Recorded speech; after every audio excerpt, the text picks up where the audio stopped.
Yun, pauwi na naman tayo. Let's go!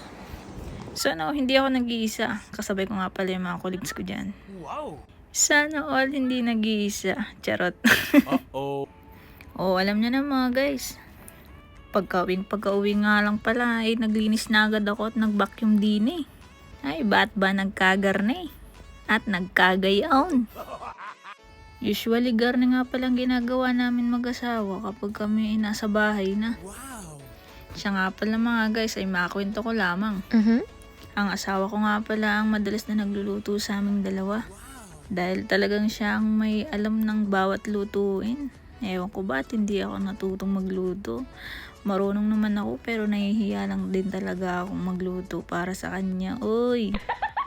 At eto na nga guys, naglalagay na nga pala ako ng mga punda sa unan namin. After ko nga palang maglagay ng mga punda sa unan, ay eto, tinuloy ko yung pagbabacuum. Sinuyod-suyod ko nga pala bawat sulok niyan mga guys. Wow! Grabe, mapapasana all ka na lang talaga sa pusa namin. Sana all.